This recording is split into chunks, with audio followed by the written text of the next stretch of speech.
Hello friends, welcome back to my channel.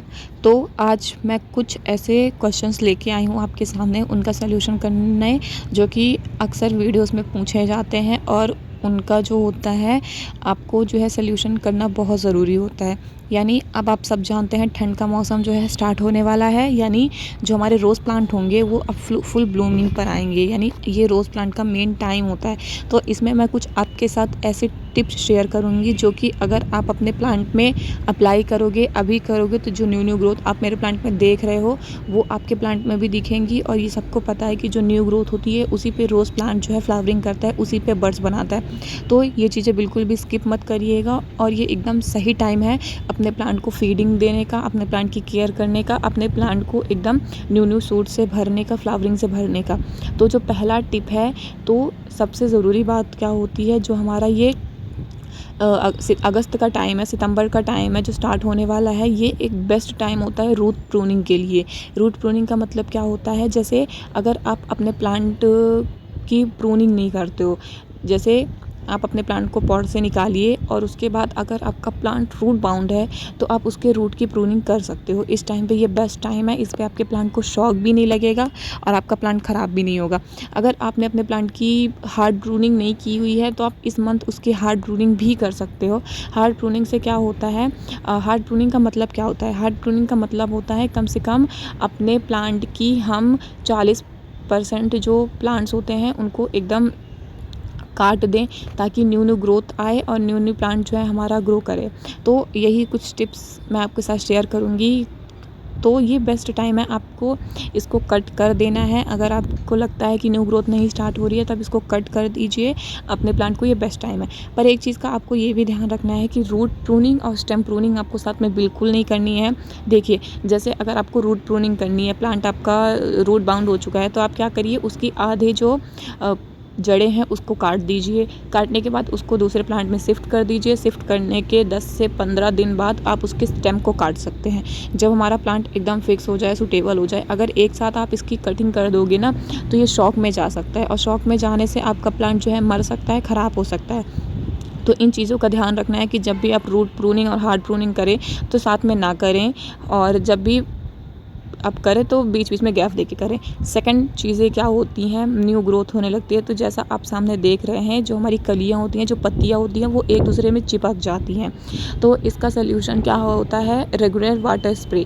यानी जो आपका जो न्यू प्लांट की ग्रोथ होती है उसमें आपको रेगुलर जो होता है पानी का स्प्रे करना होता है। आप स्प्रे बॉटल ले लीजिए, उसमें से आप पानी का स्प्रे करिए, नहीं तो आप जिससे पानी डालते हो उसी से आप अपने जो न्यू ग्रोथ होती है उस पर स्प्रे कर सकते हैं। स्प्रे करने से होगा क्या कि जो हमारी न्यू ग्रोथ आएगी वो सूखेगी नहीं। सूखने से, ज़्यादा ठंडी होने से या फिर पानी ना पाने से जो हमारी ग्रोथ होती है, ज़्यादा धूप पड़ेगी तो वो सूख जाएगी। जब वो सूख जाएगी तो उसमें हमें ग्रोथ नहीं मिलेगी। और अगर जो आपने देखा होगा, अक्सर ब्लाइंड सूट की जो प्रॉब्लम होती है वो भी हमें बहुत देखने को मिलती है अपने रोज़ प्लांट में ठंड के मौसम में। तो अगर आप ये स्टेप फॉलो करोगे तो आपके प्लांट में आपको कभी भी जो ब्लाइंड सूट्स होंगी वो देखने को नहीं मिलेंगी। क्यों नहीं मिलेंगी, क्योंकि अगर हमारे प्लांट में नमी बनी रहेगी, हमारी जो न्यू ग्रोथ है, स्टेम है, वो मजबूत रहेगी, वो अच्छे से वर्क करेगी, वो बढ़ती रहेगी, तो आपके ब्लाइंड सूट आने की प्रॉब्लम होगी ही नहीं। ब्लाइंड सूट आती क्यों है, क्योंकि जब हम अपने प्लांट को मॉइस्चर नहीं देते हैं, हमारे प्लांट में नमी नहीं होती है, हमारी जो न्यू रूट्स होती हैं, न्यू प्लांट होते हैं, वो एकदम सूख टाइप के जाते हैं। इससे हमें ब्लाइंड सूट की प्रॉब्लम अक्सर देखने को मिलती है और इसी से बहुत ज़्यादा जो हमारा प्लांट है ग्रोथ नहीं कर पाता है और हमारे जो फ्लावरिंग का हमने प्रोसेस होता है, जो फ्लावर हमें जो हमारे प्लांट देना चाहते हैं वो दे नहीं पाते हैं ब्लाइंड सूट के कारण। तो आपको पानी का स्प्रे भी बीच बीच में ज़रूर करते रहना है अपने प्लांट्स पर, ताकि जो सूट्स हैं वो ब्लाइंड ना हो पाएँ और हमारी जो प्लांट है वो भी जल ना पाएँ। अगर पानी बारिश हो रही है तो ठीक है, क्योंकि अब सितंबर के मंथ से जो है पानी स्टॉप हो जाएगा, पानी बहुत कम गिरने वाला है, क्योंकि मानसून जो है हमारा जाने वाला है। मानसून का टाइम अगस्त तक ही होता है, इसलिए। पॉइंट नंबर थर्ड है कि बहुत ज़्यादा प्लांट में फ्लावरिंग लेने के लिए हम इसमें ऐसा कौन सा फर्टिलाइज़र दें, ऐसी कौन सी खाद डालें कि ये भी प्रॉब्लम हमारे अंदर ना आए कि ना, जैसे आपने कटिंग कर दिया, आपने इसकी प्रूनिंग कर दिया, स्प्रे भी कर रहे हो, पर इससे काम नहीं होगा आपका। आपको करना क्या है, न्यू प्लांट में फ्लावरिंग लेने के लिए या फिर प्लांट को ग्रोथ करने के लिए, फ्लावरिंग देने के लिए, इनको न्यू ग्रोथ निकालने के लिए हमें एनर्जी चाहिए होती है। तो सबसे पहला तो यही कि जब आप मिट्टी बनाएं तो एकदम वेल ड्रेन बनाएं, जिससे पानी उसमें ना रुके। और जब भी आप इसमें कोई खाद दे तो एक चीज़ का ध्यान रखें कि कम से कम 15 दिन का या 20 दिन का गैप आपको रखना ज़रूरी है। ऑर्गेनिक खाद हो या फिर इनऑर्गेनिक खाद हो, सब में आपको कम से कम 15 दिन का जो गैप है वो मेंटेन रखना पड़ेगा, और इससे ही आपको जो है फ़ायदा मिलेगा। तो वो कौन सा होममेड फर्टिलाइज़र है जो आप अपने प्लांट्स को दोगे तो उसमें ग्रोथ करेगा। तो आप ये सामने देख सकते हो, ये है हमारा कॉफ़ी पाउडर। यानी आपको आधा चम्मच कॉफ़ी पाउडर एक रोज़ प्लांट में जो 12 इंच का पॉट होगा उसके लिए सफिशिएंट होता है, उसके लिए काफ़ी होता है।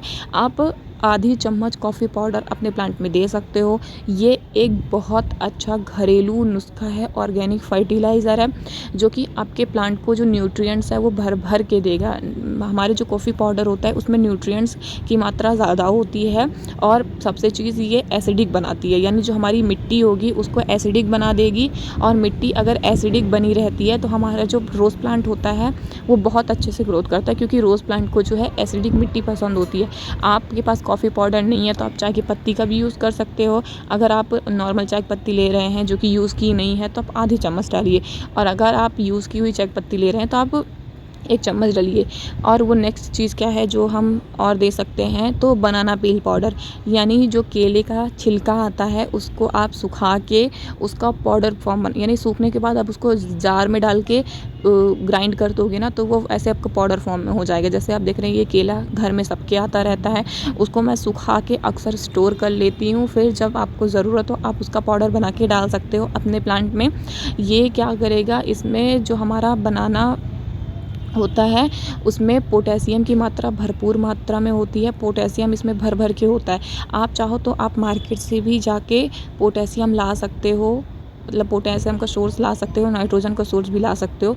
लेकिन अगर आप मार्केट नहीं जाना चाहते हो, मार्केट में आप यूज़ नहीं करना चाहते हो, तो आप कॉफ़ी पाउडर और ये जो बनाना पील फर्टिलाइज़र है, आप फर्टिलाइज़र भी बना के इसको दे सकते हो, नहीं तो इसका जो पाउडर फॉर्म है उसको भी आप अपने एक प्लांट में कम से कम 3 चम्मच तक दे सकते हैं, क्योंकि ये ऑर्गेनिक है। इससे आपके प्लांट को किसी भी तरह का नुकसान नहीं होगा। और मैं 100% गारंटी ले रही हूँ कि जो प्लांट आपका कभी ग्रोथ नहीं किया, कभी उसमें फ्लावरिंग देखने नहीं मिली है, और जो प्लांट हमारा एकदम डेड हो चुका है, वो भी आपकी ठंडी में जो है भर भर के फ्लावरिंग करेगा और भर भर के इसमें फूल आएंगे। आप बस ये चीज़ करने के बाद आपको इसमें पानी दे देना है। पर ये चीज़ का ध्यान रखना है कि जो भी फर्टिलाइज़र दें आप उसको 15 दिन में एक बार ही दें। ऑर्गेनिक हो, इनऑर्गेनिक हो, कोई भी फर्टिलाइज़र हो, 15 दिन से पहले क्या होगा कि ये 15 दिन तक धीरे धीरे जो इनके न्यूट्रिएंट्स होंगे, जो नाइट्रोजन होगा और जो फास्फोरस होगा, वो हमारे प्लांट को धीरे धीरे मिलता रहेगा।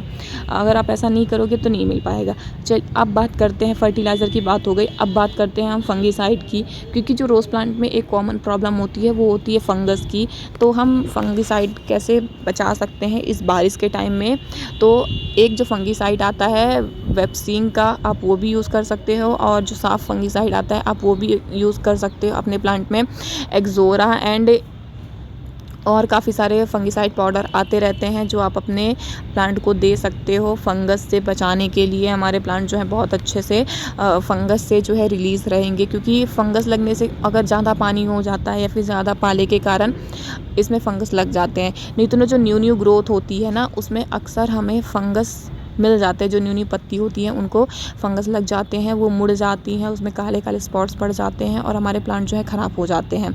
इसलिए आपको ये चीज़ करना ज़रूरी है। बाकी आप जो नेचुरल फंगिसाइड की बात करें तो आपका बेकिंग सोडा हो गया, फिटकरी हो गया, और नीम ऑयल आप ले सकते हो। जो मार्केट में नीम ऑयल आता है आप उसका स्प्रे कर दीजिए हर 15 से 20 दिन में। नहीं तो जो आपको ये चीज़ नहीं लेना, आपको घर में बनाना है, तो आप एक काम करिए, आप नीम ले लीजिए। हम सबके घर में नीम तो होता ही है, और अगर नहीं है तो आप एक प्लांट अपने घर में नीम का ज़रूर लगाइए, क्योंकि ये एक बेस्ट फंगिसाइड का भी काम करता है। साथ में अगर किसी भी तरह के कीड़े मकोड़े लगे होते हैं, आप इनके पत्तियों को उबाल के स्प्रे कर सकते हो। उसका पानी आप अपने प्लांट की मिट्टी में डालोगे तो ये एक नेचुरल फंगिसाइड का काम करेगा, और आपके प्लांट में जो इंसेक्ट्स होते हैं, जो फंगस लगे होते हैं, वो ज़रूर ख़त्म हो जाते हैं। मेरे घर में काफ़ी सारे नीम के प्लांट्स हैं जो कि एकदम गार्डन में भी लगे हुए हैं, नॉर्मल मेरे नीचे गार्डन में लगे हुए हैं, और कुछ पॉट्स में भी लगे हुए हैं। आप इसका स्प्रे करिए, यानी इसकी जो पत्तियाँ होती हैं उनको तोड़िए, उनको पानी में डाल के उबालिए, दीजिए। उबालने के बाद उसको ठंडा होने दीजिए। उसके बाद आप इसको डिल्यूट करके आप इसके नीम मतलब इनकी जो हमारे फ्लावर्स की पत्तियां हैं उनमें स्प्रे कर सकते हैं। नहीं तो आप ठंडा करके इसकी मिट्टी में डाल सकते हैं। तो जो मिट्टी में फंगस होंगे वो मिट्टी से ख़त्म हो जाएंगे और जो पत्तियों में लीफ में लगे होंगे वो लीफ से ख़त्म हो जाएंगे। तो ये जो फर्टिलाइज़र है आप इसका यूज़ और साथ में इन नीम ऑयल का या फंगिसाइड का यूज़ करके आप देसी घर में अपने ऑर्गेनिक फंगिसाइड बना सकते हो और अपने प्लांट को सेव कर सकते हो। बाकी जो एलोवेरा होता है वो भी एक बहुत अच्छा फंगिसाइड का काम करता है। आप एलोवेरा को भी पीस के उसको पानी में मिला के अपने प्लांट्स में देंगे तो उससे भी आपको बहुत अच्छा रिज़ल्ट मिलेगा और उससे हमारे प्लांट को किसी भी तरह का नुकसान नहीं होता। वो एक इंसेक्टिसाइड फंगिसाइड दोनों का काम करता है हमारे प्लांट्स के लिए। तो आप ये सब ज़रूर यूज़ करिएगा अपने प्लांट में। प्लांट को फ्लावरिंग के लिए ये चीज़ें चाहिए होती हैं, ज़रूरी होती हैं, तो उनको आप ज़रूर दीजिए और देखिए कितने अच्छे से आपके प्लांट में फ्लावरिंग होगी, प्लांट बूस्ट होगा और आप ठंडी के लिए अपने प्लांट को एकदम सेव कर सकते हैं। तो आपको इन्फॉर्मेशन कैसी लगी ज़रूर बताइएगा। मेरे वीडियो को लाइक ज़रूर करिएगा, चैनल को भी सब्सक्राइब कर लीजिएगा और वीडियो को लास्ट तक देखने के लिए थैंक यू सो मच। मिलते हैं नेक्स्ट वीडियो पे।